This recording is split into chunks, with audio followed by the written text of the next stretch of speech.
Good evening students, welcome to the class. स्वागत है आप सभी का आज के हमारे इस सेशन में। Good evening, very good evening.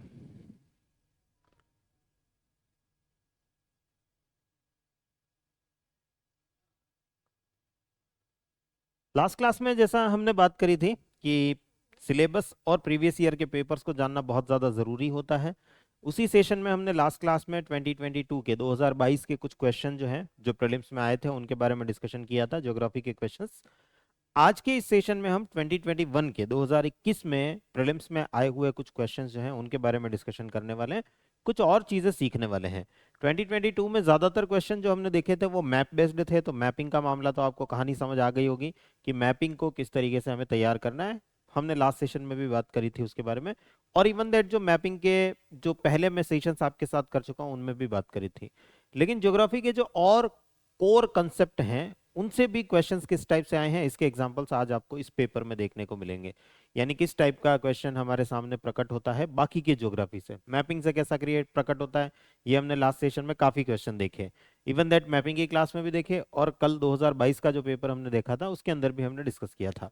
आज 2021 के पेपर में बात करते हैं कि किस टाइप के कंसेप्ट हमारे सामने ज्यादा प्रकट होते हैं, क्या अप्रोच हमारी होनी चाहिए जो जिससे कि हम पढ़ें तो हमारा कल्याण हो सके, हमारा पेपर जो है वो सॉल्व हो सके। Good evening, very good evening to all of you.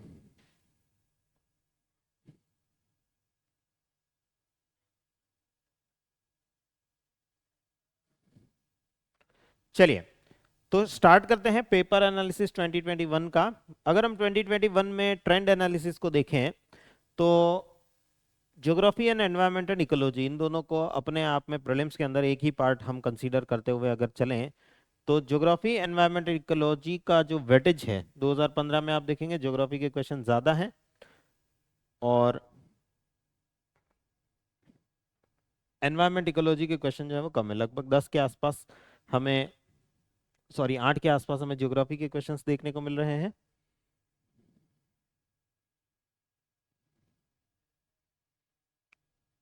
Technical problem की वजह से कल वाली क्लास नहीं कर पाई, तो हाँ बिल्कुल रिकॉर्डेड सेक्शन में आप जाएंगे, वहाँ पर आपको कल की क्लास जो है वो रिकॉर्डेड सेक्शन में मिल जाएगी, तो वहाँ से आप रिकॉर्डेड क्लास जो है वो देख सकते हैं, उसमें कोई इशू नहीं है। तो लगभग लगभग बराबर क्वेश्चन हमें देखने को मिल रहे हैं, लगभग 8 क्वेश्चन ही ज्योग्राफी से और लगभग 8 ही क्वेश्चन एनवायरमेंट एंड इकोलॉजी से देखने को मिल रहे हैं।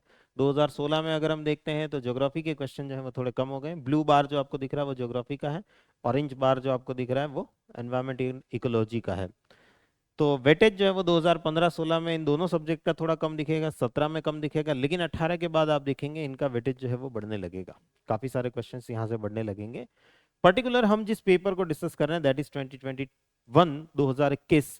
2021 में ज्योग्राफी के क्वेश्चंस हैं कम, आपको कम क्वेश्चन देखने को मिलेंगे, सिर्फ 8 क्वेश्चन जो है वो देखने को मिलेंगे। एनवायरमेंटल इकोलॉजी से आप जो है मोटा मोटी 20 क्वेश्चन जो है वो देखेंगे, यानी यहाँ ज्यादा वेटेज जो है वो एनवायरमेंटल इकोलॉजी वाले पार्ट का हो गया है। ज्योग्राफी कोर टेक्निकल ज्योग्राफी का जो पार्ट है उससे हमें कम क्वेश्चन देखने को मिले हैं। हम इस सेशन में ज्योग्राफी के क्वेश्चंस को ही डिस्कस करेंगे, पहले पूरी ज्योग्राफी पढ़ी जाती है, उसके बाद एनवायरमेंटल इकोलॉजी जो है वो काफी हद तक समझ आने लगती है। तो इस वजह से बात चर्चा हमारी जो होगी वो कोर ज्योग्राफी के ऊपर पहले होगी, पहले हम ज्योग्राफी पढ़ेंगे और ज्योग्राफी की क्लासेस जो है वो हमारी स्टार्ट होंगी। इसी वजह से मैं आप लोगों की ये ज्योग्राफी की क्लासेस से पहले की जो तैयारी है, मैपिंग हमारी तैयार होनी चाहिए, प्रीवियस ईयर के क्वेश्चंस हमें देखे हुए होने चाहिए, सिलेबस जो है वो हमें पता होना चाहिए, ये सारी तैयारी मैं आपकी पहले इसीलिए करवा रहा हूँ। हर एक सेक्शन में, हर एक सेशन जो आपका हर रोज डेली डेली सेशन मेरा हो रहा है उसके अंदर मैं हर रोज आपको इन्हीं सब चीज़ों से इसीलिए रूबरू करवा रहा हूँ, इन्हीं सब चीज़ों से इसीलिए अवगत करवा रहा हूँ ताकि आगे चल करके जब हम पढ़ाई स्टार्ट करें तो आपको किसी तरह की कोई दिक्कत नहीं होगी। राइट, चलिए तो देखते हैं पहला question. With reference to the Indus river system of the following four rivers, three of them pour into one of them which joins the Indus direct. Among the following, which one is such a river that joins the Indus directly? Sindhu नदी प्रणाली के संदर्भ में निम्नलिखित 4 नदियों में से 3 नदियां इनमें से किसी एक नदी में मिलती है जो सीधे सिंधु नदी से मिलती है। निम्नलिखित में वह कौन सी नदी है जो सिंधु नदी से सीधे मिलती है? अब होता क्या है, बच्चे यहाँ पर जो है मैप, ये यहाँ पर्टिकुलर जो कल के सेशन में हमने बात करी थी वैसा ही मैप बेस्ड मामला है। जिस बच्चे ने इंडस रिवर सिस्टम को, सिंधु नदी तंत्र को मैप पर देख लिया, उसके लिए बहुत सिंपल क्वेश्चन है। जिस बच्चे ने इंडस रिवर सिस्टम के बारे में 4 किताबें पढ़ डाली लेकिन उसको कभी मैप पर जा करके नहीं देखा, उसके लिए क्वेश्चन बहुत टफ है। भले आपने, सर हमने तो 6 से लेकर 12th क्लास तक एनसीईआरटी पढ़ ली थी, हमने तो और वो किताब रिकमेंड की गई थी, हमने वो भी पढ़ ली थी, वो भी पढ़ ली थी, वो भी पढ़ ली थी, ये सब पढ़ लिया था, फिर भी ये क्वेश्चन हमसे नहीं हिला, क्योंकि मैप पे देखा ही नहीं, सब पढ़े जा रहे थे, पढ़े जा रहे थे। पढ़ने का मतलब अगर आप इन सब चीजों को नहीं देख रहे हो मैप पर, तो आप रट रहे हो, बेसिकली चीजें जो है वो सारी रटी जा रही है। आप सिंधु नदी के बारे में 4 पॉइंट पढ़ रहे हो, वो चारों पॉइंट रट रहे हो, मैप पे नहीं देख रहे हो। नहीं देख रहे हो तो कहानी नहीं समझ आने वाली है। तो ऐसे में ये क्वेश्चन जो है वो बहुत भारी पड़ गया बच्चों को। बहुत सारे बच्चों की हालत इस क्वेश्चन के अंदर खराब हो गई, क्योंकि इंडस रिवर सिस्टम को तो सर जो बच्चे 2-2 4-4 सालों से, 5-5 सालों से एग्जाम दे रहे थे, सर हम 5-5 सालों से पढ़ रहे थे, लेकिन हमने मैप उठा करके कभी ये नहीं देखा कि लास्ट में वो कौन सी रिवर है जो जा करके इंडस में मिल रही है, सिंधु नदी में जा करके मिल रही है। और उस चक्कर में बच्चे जो है वो हिल गए, इस क्वेश्चन को देख करके हिल गए। तो यहाँ क्या बात समझ आ रही है, जो भी हम पढ़ रहे हैं, यहाँ पर्टिकुलर ज्योग्राफी का क्वेश्चन है, ज्योग्राफी के अंदर जो भी हम पढ़ रहे हैं उसे मैप पर देखना ही देखना है। कल के पूरे सेशन का सार यही था, हमारा 2022 का जो पेपर हमने डिस्कस किया था, उस पूरे सेशन का सार यही था कि जब भी हम कुछ पढ़ रहे हैं उसे मैप पर देखना ही देखना है। और आज पहला ही क्वेश्चन जो आपको दिख रहा है वो इसी सार को लेकर के फिर से आता हुआ दिखाई दे रहा है, कि जो कुछ भी हम पढ़ रहे हैं, ना सिर्फ ज्योग्राफी बल्कि history, polity, economy, IR, internal security, जो कुछ भी आप पढ़ रहे हैं, जो इसका भी सब्जेक्ट उठा करके पढ़ रहे हैं, उसको मैप पर देखना ही देखना है, बिना देखे काम चलेगा नहीं। ये एक और क्वेश्चन आपको इस बात की याद दिला रहा है कि अगर आपने ऐसा किया तो यहाँ कुछ होने नहीं वाला आपसे ये क्वेश्चन आपसे हिलने ही नहीं वाला है। राइट, चलिए देखते हैं इसका आंसर क्या है। इंडस रिवर सिस्टम जो है, सिंधु नदी, यहां से तिब्बत से इसका ओरिजिन देखने को मिलता है। ये इस तरीके से फ्लो करते हुए भारत में, यहाँ देमचौक नाम की जगह से भारत में प्रवेश करती है, एंट्री करती है। उसके बाद ये भारत में नॉर्थ वेस्ट डायरेक्शन में बहती हुई हमें दिखाई देती है। देन बुंजी नाम की जगह पर ये गॉर्ज बनाते हुए हिमालय को, ग्रेट हिमालय को क्रॉस करके इस तरफ आ जाती है। उसके बाद ये इस तरीके से दौड़ते हुए हमें दिखाई देती है। यहाँ अरब सागर है, अरेबियन सी है, अरब सागर में जाकर के मिलती हुई दिखाई देती है। ये पूरा पाकिस्तान वाला क्षेत्र है, चिल्लड़ दार्दिस्तान नाम की जो जगह है, वहां से ये पाकिस्तान में प्रवेश करती है, पाकिस्तान में एंट्री करती है, और उसके बाद पाकिस्तान में फ्लो करते हुए ये बाकी का जो ये पूरा क्षेत्र आपको दिख रहा है, ये प्लेन्स ऑफ इंडस या सिंधु के मैदान कहलाते हैं। सिंधु के मैदानों में बहते हुए यहाँ आकर के गिरती है। अब हमें जो 4 ऑप्शन दिए हैं, 4 नदियां, चिनाब, झेलम, रावी और सतलुज, इनको अगर आप देखोगे तो झेलम नदी जो है वो आपको यहाँ दिखाई देगी, this is the Jhelum river. दूसरा नाम जो दिया है वो चिनाब, चंद्र और भागा 2 नदियां हैं जो आगे जाकर के चंद्रभागा कहलाती है और आगे जाकर के चिनाब कहलाती है। ये चिनाब आ रही है यहाँ तक। तीसरा नाम जो दिया है वो दिया है रावी, रावी ये आपको दिखाई दे रही है, यहाँ आ रही है, चिनाब में आकर के मिल रही है। नाम लिख देता हूं मैं, this is Indus, this is Jhelum, this is Chenab, this is Ravi, ये रावी है। और लास्ट जो नाम दिया है वो है सतलुज। सतलुज अगेन बहुत लंबी नदी है जो कि फिर से तिब्बत से निकल करके आ रही है, राकस ताल या राक्षस ताल जिसे कहते हैं, वहां से निकल करके आती हुई फिर भारत में प्रवेश करके यहाँ ऐसे बहते हुए भारत और पाकिस्तान का बॉर्डर बनाते हुए अल्टीमेटली जा करके मिल रही है सिंधु में। तो हमसे ये पूछा है कि इनमें से कोई 3 नदियां ऐसी है जो किसी एक नदी में जाकर के मिलती है, और वो एक नदी जो है वो अल्टीमेटली सिंधु में जाकर के मिलती है, वो नदी कौन सी है, यही क्वेश्चन हमसे पूछा गया है। तो ये जो 3 नदियां दिख रही है, चिनाब, झेलम और रावी, ये आपको यहाँ दिखाई देगी। ये आ रही है चिनाब, ये चिनाब नदी आ रही, चिनाब में ही झेलम आकर के मिली है, चिनाब में ही रावी आकर के मिली है। चिनाब आगे जाकर के यहाँ पर सतलुज में जाकर के मिल गई है, और अल्टीमेटली सतलुज नदी यहाँ सिंधु नदी में जाकर के मिलती है। तो राइट आंसर जो होगा हमारा वो होगा सतलुज नदी। सतलुज नदी इसमें जाकर के मिलती हुई हमें दिखाई देती है। सतलुज नदी जो है वो जाकर के इसमें सिंधु नदी में जाकर मिलती हुई दिखाई देती है।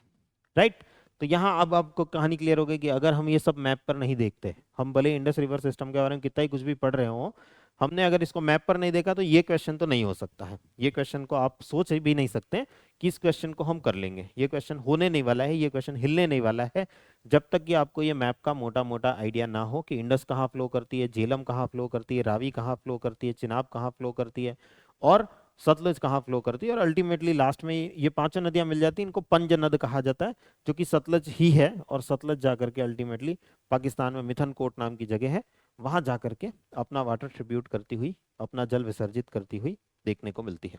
और आगे फिर सिंधु जो है वो काफी बड़ी हो जाती है, इतना ज्यादा पानी और ऐड हो गया तो सिंधु नदी फैल जाती है, बड़ी हो जाती है, और फिर यहाँ पर आकर के वो अपना वाटर ट्रिब्यूट करती हुई अरब सागर में अपना जल विसर्जित करती हुई दिखाई देती है। राइट। तो ये हमारा क्वेश्चन जो है, अगर हम सार यही है, अगर हम नहीं पढ़ेंगे मैप को देख करके तो हमसे ऐसे क्वेश्चन नहीं होंगे। मैप को देख करके पढ़ेंगे, मैप पर सारी चीजें ऑब्जर्व करते हुए पढ़ेंगे, तो चीजें समझना भी आसान हो जाता है। इन सब नदियों को देख देख करके जब हम मैप पर देख देख कर पढ़ते हैं तो चीजें भी समझ में आती हैं, ज्यादा अच्छे से याद भी रहता है, और इस टाइप के क्वेश्चन जब आते हैं तो हम उन्हें आसानी से सॉल्व कर पाते हैं। नेक्स्ट क्वेश्चन देखते हैं। With reference to India, Didwana, Kuchaman, Sargol and Khatu are the names of. Bharat के संदर्भ में डिडवाना, कुचामन, सारगोल और खाटू किन के नाम है? ये मैप नहीं दिया है, क्वेश्चन में नहीं दिया है, तो मैंने आंसर बताने के लिए यहाँ मैप डाल रखा है, वरना आपके सामने सिर्फ ये क्वेश्चन है, चार ऑप्शन है सीधे सीधे, इधर भी चार ऑप्शन है हिंदी में भी सीधे सीधे। हमें ये बताना है कि ये जो चार नाम, चार पांच नाम जो दिए हैं, डिडवाना, कुचामन, सारगोल, खाटू, ये चार नाम जो दिए हैं, ये क्या है? क्या ये ग्लेशियर है, हिमनद है? क्या ये मैंग्रोव रीजन्स हैं, गरान क्षेत्र हैं? क्या ये रामसर साइट्स हैं, या सलाइन लेक्स हैं, लवणीय झीलें हैं? ये हमें बताना है। अगर हम इनमें से देखें तो एक नाम जनरली बच्चे जो है वो ज्यादातर पढ़ते हैं, दैट इज सांबर। सांबर झील के बारे में जनरली आप पढ़ते ही पढ़ते हैं। सांबर झील के आसपास की ये और झीलें हैं जो कि सलाइन वाटर लेक्स हैं, सलाइन खारे पानी की झीलें हमें देखने को मिलती है। अगर आप मैप में देखेंगे तो this is the Aravalli range, ये अरावली श्रेणी है, और इस अरावली रेंज के वेस्ट में, पश्चिम में जब हम बढ़ते हैं तो सबसे बड़ी झील सांबर झील तो हमें यहाँ देखने को मिल ही जाती है, जिसका नाम इन्होंने नहीं दिया क्योंकि बच्चों को जनरली पता है सांबर झील क्या है। तो बच्चों को कंफ्यूज करने के लिए यहाँ सांबर शब्द का प्रयोग इस क्वेश्चन में कहीं नहीं किया, ताकि आप कंफ्यूज रहें कि ये क्या नाम होंगे, क्या पता कौन कौन से नाम यहाँ पर दिए गए हैं। लेकिन बाकी जो आपको नाम दिख रहे हैं, डिडवाना, कुचामन, सारगोल, खाटू, ये सब छोटी छोटी झीलें हैं जो यही यहीं आपको देखने को मिलेंगी। नागौर जिले में जनरली डिडवाना, कुचामन, ये जो दो जिले हैं, ये नागौर में, सारगोल भी नागौर में हमें देखने को मिलती, खाटू जो है वो जयपुर में देखने को मिलती, खाटू श्याम नाम की एक जगह है। तो ये सारी जगह झीलें जो हैं, सांबर झील और ये इसके पास पास में ये सारी सारी झीलें अरावली के वेस्ट में, अरावली माउंटेन रेंज के वेस्ट में, पश्चिम में हमें ये देखने को मिलती है। तो थोड़ा अगर हमें इनके बारे में पता हो, नाम थोड़ा सा भी, इनमें से किसी का नाम जनरली पढ़ा ही होता है। डिडवाना, कुचामन फेमस है सांबर के साथ साथ, खाटू, सारगोल हो सकता है ना पढ़ा हो, इतनी ज्यादा फेमस नहीं है, बट डिडवाना, कुचामन जो है वो फेमस है। तो ऐसी झीलें यहाँ हमें खारे पानी की झीलें सलाइन लेक्स के रूप में देखने को मिलती है। तो यहाँ आंसर हो जाएगा हमारा D, that is the saline lakes या लवणीय झीलें। तो यहाँ इस क्वेश्चन से हमें क्या सीखने को मिल रहा है? हम जब भी किसी एग्जाम्पल को देख रहे हैं, हम मैंग्रोव्स के एग्जाम्पल को पढ़ रहे हैं, ग्लेशियर्स के एग्जाम्पल्स को पढ़ रहे हैं, रामसर साइट्स के एग्जाम्पल्स को पढ़ रहे हैं, कौन कौन सी रामसर साइट्स भारत में देखने को मिल रही है, अभी अभी बहुत ज़्यादा बढ़ती चली गई है, 75 की लिस्ट जो है वो हो चुकी है ऑलरेडी, और भी बहुत सारी टेंटेटिव लिस्ट के अंदर भारत सरकार की तरफ से रिकमेंडेड है, हो सकता है कभी भी पास हो जाए। तो एक तो उनकी लोकेशन पता हो हमें, और उनके कुछ कुछ एग्जाम्पल्स पता हो। ऐसा नहीं कि हम एक ही एग्जाम्पल याद रख करके बैठ गए कि खारे पानी की झील की बात आएगी तो हम चिलिका झील या सांबर झील के बारे में बात करेंगे, बाकी हमें कुछ अता पता नहीं है, ऐसा चलेगा नहीं। कुछ कुछ नाम और अगर हमें पता हो, थार डेजर्ट में मिलने वाली बॉल्सन एंड प्लाया लेक्स के बारे में जब हम बात करते हैं, तो बॉल्सन प्लाया जब हम पढ़ रहे हैं तब भी उसके कुछ एग्जाम्पल, दो चार एग्जाम्पल भी अगर हमें याद हो तो उसमें डिडवाना, सारगोल ये नाम आते ही आते हैं, डिडवाना, कुचामन, सारगोल ये सब नाम आते ही आते हैं। तो वो हमें याद होने चाहिए, और बहुत अच्छा होगा अगर हम उनको लोकेशन पर भी देख ले, क्योंकि हो सकता है यूपीएससी अगली बार क्वेश्चन पूछ ले, ये चार नाम दे दें, इनको मिलान करो, कौन से राज्य में है, कौन से स्टेट में है, किधर देखने को मिलती है, ऐसा भी क्वेश्चन हमारे सामने हो सकता है। तो किसी भी टाइप के क्वेश्चन के लिए हम तैयार रहें, इसलिए हमें ये सारी चीजें जो है वो पता होनी जरूरी है। राइट, बात समझ आ रही है?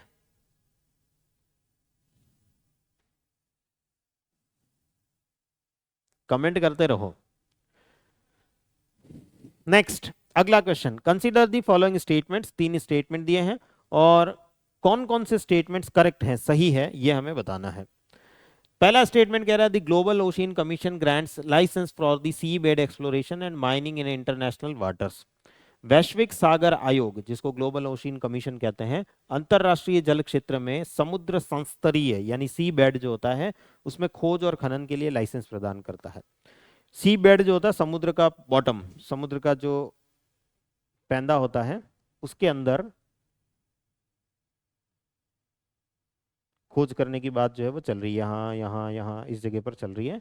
हम एक यूएन क्लॉज जैसा नियम पढ़ेंगे। यूएन क्लॉज जो है वो कहता है कि 200 नॉटिकल माइल्स जो है, सपोज यहाँ तक 200 नॉटिकल माइल्स हो रहा है, 200 नॉटिकल माइल 200 समुद्री मील अगर ये हो रहा है तो हमारा एक्सक्लूसिव इकोनॉमिक जोन, अनन्य आर्थिक क्षेत्र यहीं तक होता है। इसके आगे आर्थिक गतिविधियां अगर हमें करनी हो, सी बेड का एक्सप्लोरेशन करना हो, अंदर जाकर के कौन कौन से रिसोर्सेज मिल रहे हैं, क्या मिल रहा है, उनको खोजना हो, जानना हो, तो हमें इंटरनेशनल अथॉरिटीज से परमिशन लेनी पड़ती है। इसके आगे इंटरनेशनल वाटर होता है, अंतर्राष्ट्रीय जल होता है, और उनसे परमिशन हमें लेनी पड़ती है। ऐसा एक नियम है, यूएन क्लॉज के नाम से उसे जाना जाता है। हम पढ़ेंगे डिटेल में, इसके बारे में चर्चा हमारी होगी। तो यूएन क्लॉज जो है वो यहाँ पर हमें बताएगा कि यहाँ यहाँ तक जो है वो आप जा सकते हो, उसके आगे आप आर्थिक गतिविधियां नहीं कर सकते। आगे करनी हो तो क्या करें, उसके लिए आपको जाना पड़ेगा एक अथॉरिटी के पास में। खास तौर से अगर आप सी बेड के लिए जानना चाहते हैं तो सी बेड अथॉरिटी, सी बेड एक्सप्लोरेशन अथॉरिटी जो है उसके पास में जाना होगा, उससे परमिशन लेनी पड़ेगी। ना कि यहाँ जो नाम लिखा है ग्लोबल ओशियन कमीशन, इससे नहीं लेनी पड़ेगी। सी बेड, इंटरनेशनल सी बेड अथॉरिटी जो है उससे हमें ये परमिशन लेनी पड़ेगी कि हाँ हम यहाँ जाकर के सी बेड के अंदर, समुद्र के तल के अंदर जाकर के रिसर्च करें, नहीं करें। परमिशन दोगे तो ही जा पाएंगे, नहीं मिलेगी परमिशन तो नहीं जा पाएंगे। तो यहाँ नाम जो दिया है वो गलत दिया है। यूपीएससी आपके साथ में ऐसे गेम बहुत ज्यादा करती है, बहुत ज्यादा करती है। जहां बच्चों को कंफ्यूजन क्रिएट होता है वहां वो आपसे स्टेटमेंट में वहां मजे लेती है आपके। ये एक सेट पैटर्न है, पिछले 10 सालों के पेपर उठा करके देख लीजिए, हर सब्जेक्ट के अंदर आपके साथ में ऐसा मजाक करती हुई देखने को मिलेगी। बच्चों को जनरली कंफ्यूजन कहाँ होता है, नामों में होता है। नाम ऐसा डालो, काम सब डाल दिया, लाइसेंस देती है सी बेड एक्सप्लोरेशन के लिए, माइनिंग के लिए, इंटरनेशनल वाटर में, वो सारा काम सही सही लिख दिया, नाम गलत लिख दिया। यहाँ पर जो नाम लिखा है यूपीएससी ने वो पूरा गलत लिख दिया। और ऐसा बहुत सारी जगह करती है। ऐसा ये पहला क्वेश्चन नहीं है, ऐसा आप प्रीवियस ईयर के क्वेश्चन जब देखेंगे तो ज्योग्राफी में भी होता है, एनवायरमेंट में भी होता है, हिस्ट्री पॉलिटी सब में यूपीएससी ऐसा करती है, इकोनॉमी में भी ऐसा बहुत ज्यादा करती है। जहां पर पूरा पूरा सेंटेंस सही लिख दिया जाता है, सबसे ज्यादा कंफ्यूजन नाम में होता है, तो नाम जो है वो चेंज कर देती है। और नाम ऐसा लेकर के आएगी कि आपको सही लगेगा। जैसे ग्लोबल ओशियन कमीशन, सी बेड, इंटरनेशनल सी बेड अथॉरिटी ये काम करती है, उसकी जगह ग्लोबल ओशियन कमीशन नाम दे दिया है। वैश्विक सागर आयोग, सागर के अंदर का काम सागर आयोग देखता होगा, बच्चे को लगेगा एकदम सही बात हो रही है और वो सोचेगा ये स्टेटमेंट एकदम करेक्ट ही होगा, जबकि ये स्टेटमेंट जो है वो इनकरेक्ट है, असत्य है, सही नहीं है। क्योंकि ये कमीशन वो काम करता ही नहीं है, इंटरनेशनल सी बेड अथॉरिटी जो है वो ये काम करती है। तो ये पूरी तरीके से गलत स्टेटमेंट हमें देखने को मिलता है। सेकंड स्टेटमेंट कहता है, ये दोनों जो आगे के स्टेटमेंट आपको दिख रहे हैं इसमें से खासतौर से सेकंड स्टेटमेंट जो दिख रहा है करंट अफेयर्स बेस्ड है, क्वेश्चन ही पूरा करंट अफेयर्स बेस्ड है।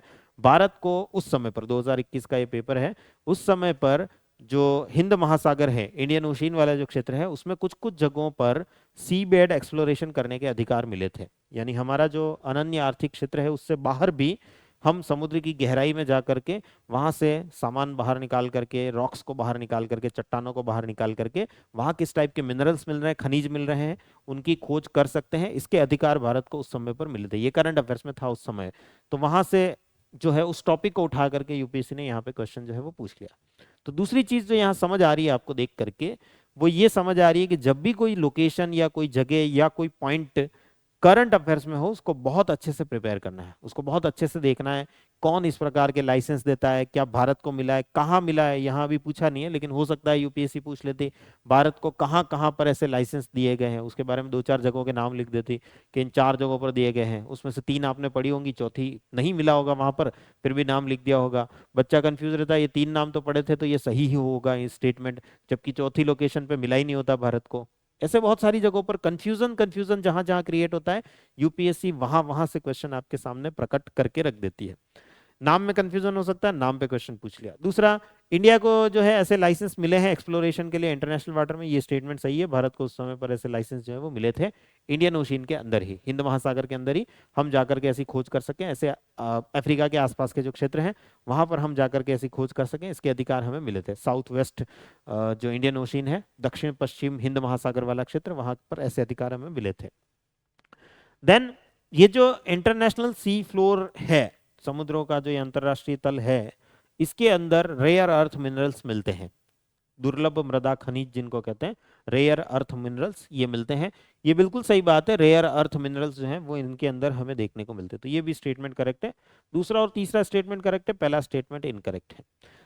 इन तीनों स्टेटमेंट को देख करके आपको एक बात जो समझ आ रही है वो क्या आ रही है, जब भी हम करंट अफेयर्स में किसी लोकेशन को पढ़ रहे हैं तो उसको हर एक एस्पेक्ट से पढ़ना है। उसका इकोनॉमिक सिग्निफिकेंस क्या होगा, आर्थिक महत्व क्या होगा, उसका पॉलिटिकल सिग्निफिकेंस राजनीतिक महत्व क्या होगा, उसका इंटरनेशनल रिलेशंस में क्या महत्व हमारे लिए हो सकता है, क्या इंपॉर्टेंस हमारे लिए हो सकती है, उसका ज्योग्राफिकल इम्पैक्ट क्या होगा या ज्योग्राफिकल इंपॉर्टेंस क्या होगा, भौगोलिक महत्व क्या होगा, उसका एनवायरमेंट एंड इकोलॉजी पर कोई प्रभाव हो सकता है, अगर है तो वो क्या हो सकता है, नहीं है तो कोई दिक्कत नहीं है, नहीं पढ़ना है अपने को, नहीं जानना है, लेकिन अगर है तो क्या हो सकता है, इन सब के बारे में हमें जानकारी होनी चाहिए। यानी जो जो चीजें जीएस में हम पढ़ते हैं, जो जो सब्जेक्ट्स हम जीएस में पढ़ते हैं, उनको उस पर्टिकुलर न्यूज से लिंक करके हमें देखना है।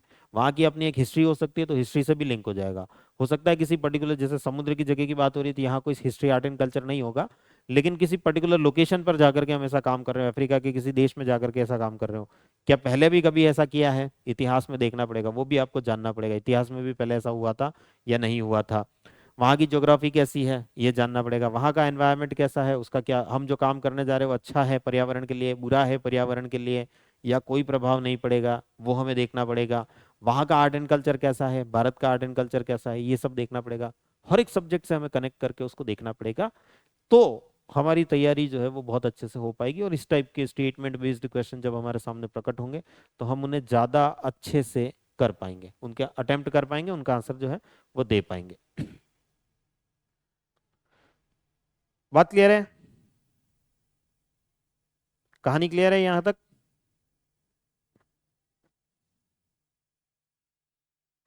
तो आंसर हो जाएगा हमारा दूसरा और तीसरा स्टेटमेंट करेक्ट है, 2 एंड 3 ओनली, ऑप्शन बी हमारा सही आंसर हो जाएगा, केवल 2 एंड 3। नेक्स्ट क्वेश्चन पर चलते हैं। अगला क्वेश्चन क्या कहता है देखते हैं। कंसीडर दी फॉलोइंग स्टेटमेंट्स, दो स्टेटमेंट दिए हैं, and which of the statements are correct, इनमें से कौन से कथन सही है, सही है कि गलत है ये पूछा है, ये बहुत ध्यान देने वाली बात है, करेक्ट है कि इनकरेक्ट है ये पूछा गया है, ये बहुत ध्यान देने वाली बात है।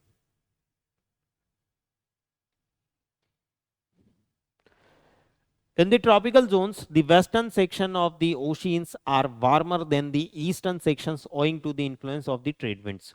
उष्णकटिबंधीय क्षेत्र में व्यापारिक पवन के प्रभाव के कारण पूर्वी खंडों की तुलना में महासागरों के पश्चिमी खंड अधिक उष्ण होते हैं। In the temperate zone, westerlies make the eastern sections of the ocean warmer than the western sections. शीतोष्ण क्षेत्र में पश्चिमी पवन पश्चिमी खंडों की तुलना में महासागरों के पूर्वी खंडों को अधिक उष्ण बनाता है। ये दो स्टेटमेंट दिए, दोनों सही है कि गलत है, कि एक सही है कि एक गलत है, कौन सा सही है कौन सा गलत है, ये हमें देखना यह है यहाँ पर। अब ये क्वेश्चन जो है वो क्लाइमेटोलॉजी का है, जलवायु विज्ञान, जहां पर हम विंड्स को पढ़ते हैं, पवनों को पढ़ते हैं, और उन पवनों का क्या प्रभाव हो रहा है इसको भी पढ़ते हैं। जनरली बच्चे क्या करते हैं, पवने रट लेते हैं।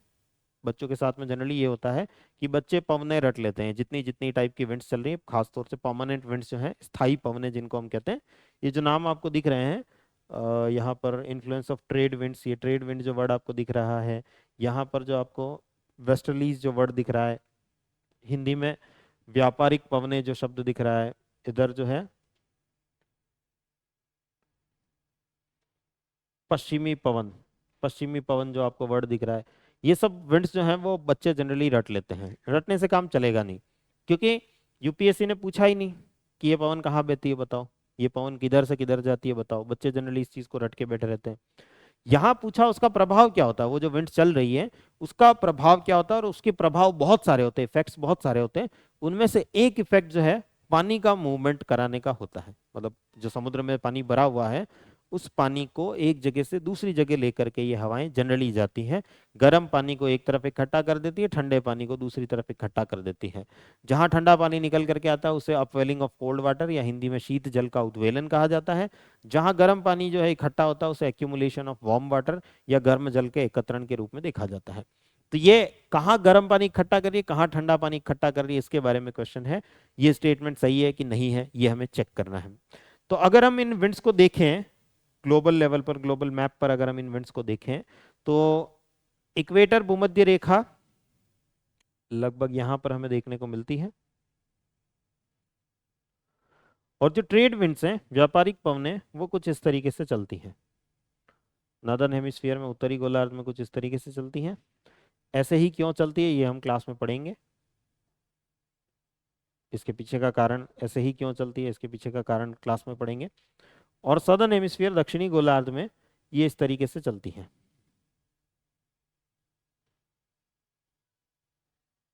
ये एक जनरल पैटर्न है, इसमें लोकल लेवल पर, स्थानीय स्तर पर अलग अलग डिफरेंसेस, अलग अलग अंतर हमें देखने को मिलते हैं। ऐसे ये चलती हैं। तो डेफिनेटली अगर आप देखेंगे तो अगर हम किसी ओशिन को उठाएं, ये इंडियन ओशिन है, हिंद महासागर है, या ये अटलांटिक ओशिन है, इनमें अगर हम देखें तो इधर का जो वार्म वाटर होगा, बेसिकली समुद्र के ऊपर का जो पानी होता है,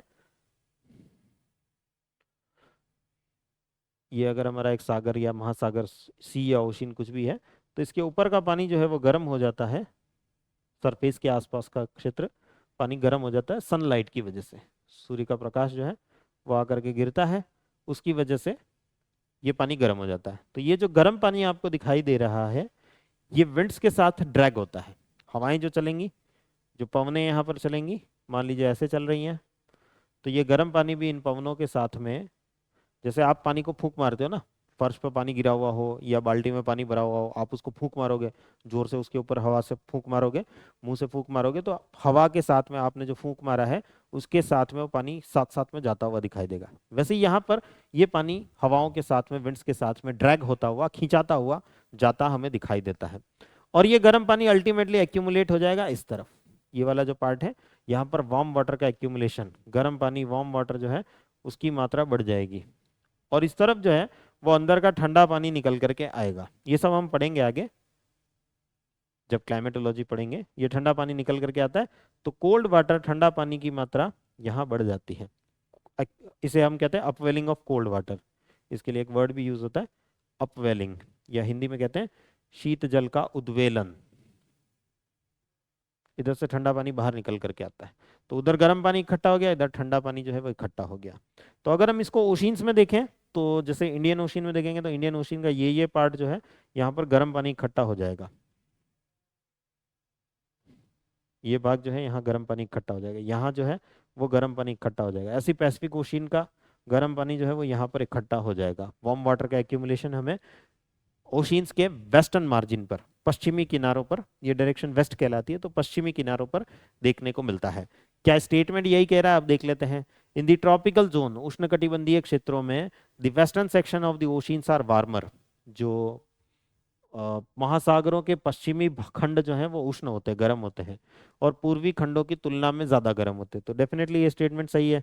ये वाले भाग में जितना पानी ठंडा होगा उससे ज्यादा गर्म पानी यहाँ मिलेगा। यहाँ ठंडा पानी होगा, यहाँ गर्म पानी होगा, यहाँ ठंडा पानी होगा, यहाँ गर्म पानी होगा। तो हर एक ओशियन के अंदर जब हम जा रहे हैं, ये ट्रॉपिकल जोन है इक्वेटर के आसपास का, यहाँ पर ऐसा हो रहा है, ये ट्रेड विंड्स चल रही हैं, इनकी वजह से ऐसा हो रहा है कि गर्म पानी वेस्टर्न मार्जिन पर, पश्चिमी किनारों पर इकट्ठा हो रहा है, पूर्वी किनारों पर, ईस्टर्न मार्जिन पर ठंडा पानी इकट्ठा हो रहा है, गर्म पानी का एक्यूमुलेशन नहीं हो रहा।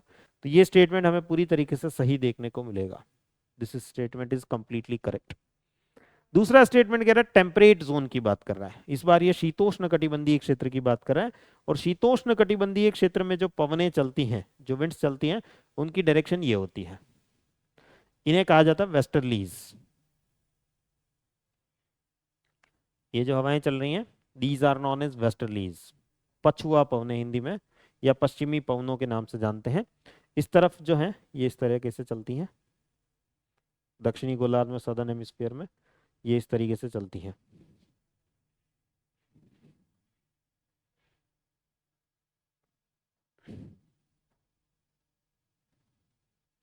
इस तरीके से चलती हुई हमें दिखाई देती है। इस बार क्या होगा, ये गर्म पानी को खींच करके किधर लाएगी, इधर। तो इस बार वार्म वाटर एक्यूमुलेशन किधर होगा, इस तरफ। इधर ठंडा पानी होगा, इधर गर्म पानी होगा। सेम ऐसे ही इधर जो है वो ठंडा पानी होगा और इस तरफ जो है वो गर्म पानी होगा। वार्म वाटर का एक्यूमुलेशन यहाँ देखने को मिलेगा। क्या स्टेटमेंट यही कह रहा है? In the temperate zone westerlies make the eastern section of the oceans warmer than the western section. पूर्वी किनारों पर ज्यादा गर्म पानी होगा पश्चिमी किनारों की तुलना में। सही बात कह रहा है। ये पूर्वी किनारा है, ये पूर्वी किनारा ईस्टर्न मार्जिन है इस ओशियन का। ये अटलांटिक ओशियन है, तो अटलांटिक ओशियन का पूर्वी किनारा ये है और पश्चिमी किनारा ये है। वेस्टर्न मार्जिन ये है, ईस्टर्न मार्जिन ये। ईस्टर्न मार्जिन गर्म पानी वाला होगा और वेस्टर्न मार्जिन जो है वो ठंडे पानी वाला होगा। कहानी तो एकदम सही चल रही है। तो ये वाला स्टेटमेंट भी आपको सही देखने को मिलेगा। This is also the correct statement. तो दोनों ही स्टेटमेंट जो है वो सही है, तो आंसर हो जाएगा सी। 1 और 2 बोथ, एक और दो दोनों, दोनों स्टेटमेंट हमें यहाँ पर सही देखने को मिलेंगे। कहानी क्या समझ आई? इस क्वेश्चन को देख करके पढ़ेंगे तो ये सब है ही आगे, फिर ऐसे क्वेश्चन करेंगे ही आगे। लेकिन यहाँ इस क्वेश्चन को देख करके जो चीज समझने लायक है, जो हमें जानने लायक है, वो क्या है? जो कुछ भी हम पढ़ रहे हैं, जो कुछ भी हम जान रहे हैं, उसको बहुत अच्छे से उसके अप्लाइड पार्ट को भी देखना है। ऐसा हो रहा है तो इसका क्या प्रभाव पड़ता होगा, क्या इम्पेक्ट होता होगा। ऐसा हो रहा है तो क्यों हो रहा है, ये भी जानना है। डेफिनेटली वहां से भी क्वेश्चन आ सकता है कि ऐसा क्यों हो रहा होगा। ऐसा हो रहा है तो इसका प्रभाव क्या पड़ता होगा, इम्पैक्ट क्या पड़ता होगा, वो भी हमें पता होना चाहिए। यहाँ अभी गर्म पानी और ठंडा पानी के इकट्ठे होने की बात करें, लेकिन किसी जगह पर अगर वार्म वाटर एक्यूमुलेट होता है, उसका प्रभाव वहां क्या आता है? उस जगह पर कुछ प्रभाव तो पड़ता होगा। गरम गरम पानी वहां पर इकट्ठा हो गया है, किसी जगह पर ठंडा पानी निकल करके आ गया, तो उसका प्रभाव वहां पर क्या होता है? ये सब चीजें हमें अच्छे से पता होनी चाहिए। ये सब चीजें रटी नहीं जा सकती है, ये सब चीजें समझी जा सकती है। तो समझ करके इन सब चीजों को पता लगाना है। तो फिर यूपीएससी किसी भी टाइप का क्वेश्चन हमसे पूछे, किसी भी प्रकार का क्वेश्चन हमारे सामने प्रकट हो, किसी भी पार्ट से क्वेश्चन हो, किसी भी कंसेप्ट पर क्वेश्चन हो, हम आसानी से उसको कर पाएंगे। कंसेप्ट क्लैरिटी के साथ पढ़ेंगे तो मामला सही रहेगा। कॉन्सेप्ट क्लैरिटी नहीं अपनाएंगे, रटने की टेंडेंसी पर जाएंगे, तो मामला गड़बड़ाएगा। बात क्लियर है यहाँ तक?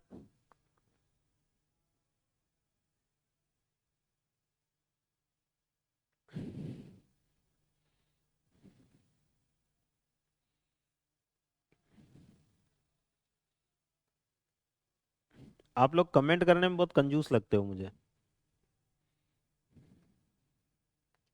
दूसरे बैचेस में क्या होता है, वहां बच्चे जो है वो कमेंट करने के लिए मरते हैं, मुझे कमेंट सेक्शन को ऑफ करना पड़ता है। मरते हैं, वरना वो मतलब वो थोड़ी देर के लिए भी अंगूठे की आत्मा जो है ना जागृत रहती है। सर अंगूठा शांत ही नहीं होता हमारा, वो चलता ही रहता है, कुछ ना कुछ टाइप करता ही रहता है। तो मुझे कमेंट सेक्शन को ऑफ करना पड़ता है। यहाँ ये बैच ऐसा है जहां पर कोई कमेंट ही नहीं करता है।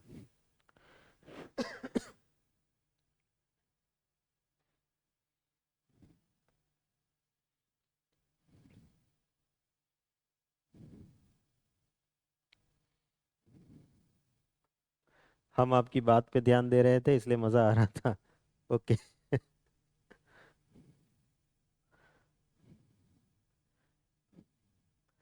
चलिए नेक्स्ट क्वेश्चन पर चलते हैं। अगला क्वेश्चन क्या है? Among the following which one is the least water efficient crop? Agriculture से क्वेश्चन है, खेती जो कृषि वाला भाग होता है वहां से हमारे सामने क्वेश्चन है कि निम्नलिखित में से कौन सी फसल न्यूनतम जल दक्ष लीस्ट वाटर एफिशिएंट फसल है? अब यहाँ बच्चे जो हैं, मतलब बहुत सिंपल क्वेश्चन है ये, इससे बढ़िया सिंपल क्वेश्चन शायद ही कुछ पूछे यूपीएससी। लेकिन शब्दों में घूम घूम करके आंसर गलत कर करके आ रहे हैं। शब्द जो है, थोड़ा शब्दों का झाल जो है वो यूपीएससी ने यहाँ बिछाया और उस शब्दों के झाल में फंस रहे हैं और आंसर गलत लिख करके आ रहे हैं। जो बबल भर के आ रहे हैं वो गलत भर करके आ रहे हैं। ऐसा बहुत सारे बच्चों के साथ हुआ इस क्वेश्चन में। बहुत सिंपल क्वेश्चन है, लैंग्वेज पर ध्यान देना यहाँ बहुत जरूरी है। क्वेश्चन तो बहुत ही सिंपल है।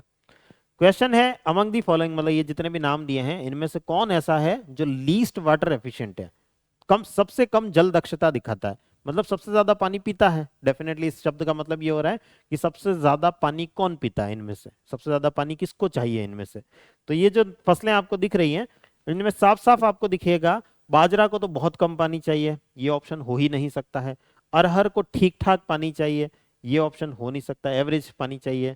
सूरजमुखी को एवरेज पानी चाहिए, थोड़ा ज्यादा भी होगा तो चलेगा, लेकिन सबसे ज्यादा गन्ने को पानी चाहिए। सबसे ज्यादा जिस फसल को पानी चाहिए होता है इन चार ऑप्शंस में से, उनमें तो शुगर केन ही ऐसा दिख रहा है जिसको सबसे ज्यादा पानी चाहिए। तो सबसे कम वाटर एफिशिएंट कौन हुआ, सबसे कम जल दक्षता किसकी हुई, गन्ने की हुई, शुगर केन की हुई। इतना सिंपल क्वेश्चन यूपीएससी पूछती है।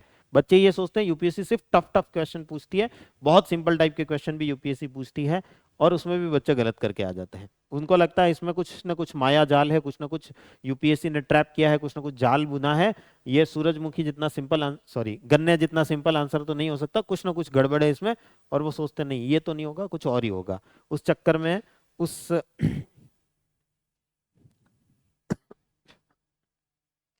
उस चक्कर में वो क्या करते हैं, यहाँ गलती करके आ जाते हैं। साफ साफ लिखा है लीस्ट वाटर एफिशिएंट, यानी सबसे कम वाटर एफिशिएंसी कौन दिखाएगा, सबसे कम वाटर एफिशिएंसी दिखाएगा। इसका मतलब वो क्या करेगा, सबसे ज्यादा पानी पिएगा, सबसे ज्यादा पानी खर्च करवाएगा, तभी तो हम उसे लीस्ट वाटर एफिशिएंट कहेंगे।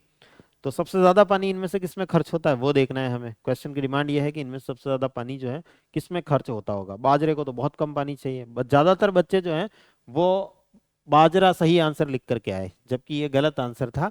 बाजरा की एफिशिएंसी मैक्सिमम है, लीस्ट नहीं है। जल दक्षता जो है वो अधिकतम है, न्यूनतम नहीं है। क्वेश्चन में पूछा न्यूनतम जल दक्षता किसकी है, सबसे लीस्ट वाटर एफिशिएंसी किसकी है। सबसे लीस्ट उसी की होगी ना जो सबसे ज्यादा पानी पिएगा। तो सबसे ज्यादा पानी इनमें कितने खर्च होता है, गन्ने में होता है। तो इतना सिंपल क्वेश्चन भी बच्चे जो है गलत करके आए थे। नेक्स्ट क्वेश्चन देखते हैं। The vegetation of savanna consist of grasslands with scattered small trees. The forest development in such areas is generally kept in check by one or more or a combination of some conditions. Which of the following are such conditions? ये 5 conditions हमारे सामने लिखी है और correct answer हमें choose करना है इन नीचे दिए गए ऑप्शंस के द्वारा। हिंदी में अगर हम पढ़ें तो सवाना की वनस्पति में बिखरे हुए छोटे वृक्षों के साथ घास के मैदान होते हैं, किंतु विस्तृत क्षेत्र में कोई वृक्ष नहीं होते हैं। ऐसे क्षेत्रों में वन विकास सामान्यतः एक या एकाधिक या कुछ परिस्थितियों के संयोजन के द्वारा नियंत्रित होता है। ऐसी परिस्थितियां निम्नलिखित में से कौन सी है। बेसिकली अगर मैं इस क्वेश्चन को, अभी आप लोगों ने ज्योग्राफी पढ़ी नहीं है, आपने नेचुरल वेजिटेशन पढ़ा नहीं है, बट मैं अगर इसको एक सिंपल तरीके से आपके सामने इस क्वेश्चन को ला करके रखने की कोशिश करूं तो यहाँ यूपीएससी ये पूछ रही है। आपने जनरली देखा होगा कोई जगह अगर खाली पड़ी रहती है तो धीरे धीरे धीरे धीरे वहां पर जंगल क्रिएट होने लगता है। पारिस्थितिकी अनुक्रमण के नाम से इसे जाना जाता है, इकोलॉजिकल सक्सेशन के नाम से इसे जाना जाता है। धीरे धीरे पड़ी हुई जमीन जो है वहां पर जंगल क्रिएट होने लगेगा। पहले हल्का फुल्का क्रिएट होगा, फिर घना जंगल डेंस फॉरेस्ट क्रिएट होने लगेगा। अल्टीमेट स्टेज जो है, क्लीमेंट नाम का एक साइंटिस्ट है, उनका कहना है कि अल्टीमेट स्टेज जो है, क्लाइमेक्स स्टेज जिसे कहा जाता है, चरम अवस्था जिसे कहा जाता है, वो हमेशा फॉरेस्ट ही होते हैं, हमेशा वन ही होते हैं। तो ऐसी स्थिति में वन क्यों नहीं बन रहे यहाँ पर, घने जंगल क्यों नहीं बन रहे यहाँ पर। यहाँ ये पूछा जा रहा है सवाना टाइप का एक ग्रासलैंड होता है जिसमें कहीं कहीं छोटे छोटे पेड़ होते हैं। छोटे मतलब अपन जो अपने आसपास देखते हैं, जैसे आम का पेड़ हो गया, नीम का पेड़ हो गया, ऐसे हाइट वाले पेड़ जो होते हैं, वैसे छोटे पेड़ जो है यहाँ देखने को मिल रहे हैं, लेकिन दूर दूर देखने को मिल रहे हैं। एक यहाँ है, दूसरा यहाँ है, तीसरा यहाँ है, और बीच बीच में होती है घास। सवाना ग्रासलैंड की यही विशेषता होती है कि ऐसे पेड़ जो हैं, कम हाइट के पेड़ जो हैं वो हमें देखने को मिलते हैं, दूर दूर स्कैटर्ड वे में देखने को मिलते हैं, और बीच में देखने को मिलती है घास। अब इसमें ये पेड़ बढ़ क्यों नहीं रहे, कुल मिलाकर के क्वेश्चन की डिमांड ये है, क्वेश्चन ये पूछना चाह रहा है ये पेड़ बढ़ क्यों नहीं रहे, जबकि हम ये जानते हैं कि इकोलॉजिकल सक्सेशन में, पारिस्थितिकीय अनुक्रमण में हमेशा पेड़ बढ़ते जाते हैं, बढ़ते जाते हैं, बढ़ते जाते हैं, बढ़ते जाते हैं, और एक घना जंगल डेंस फॉरेस्ट क्रिएट हो जाता है।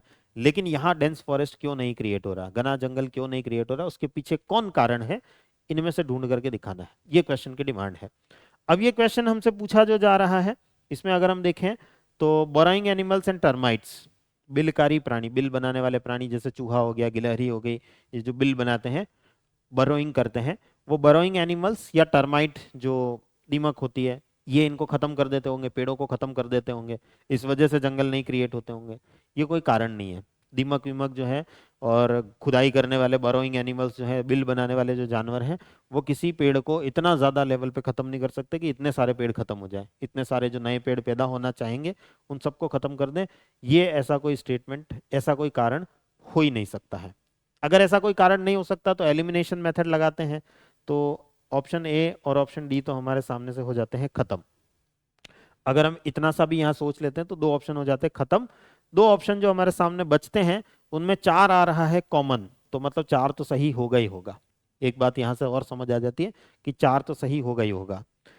अब यहाँ 5 है और यहाँ 2 और 3 है, तो हमें बस ये देखना है 2 3 सही है या पांचवा सही है, ये हमें चेक करना रहा।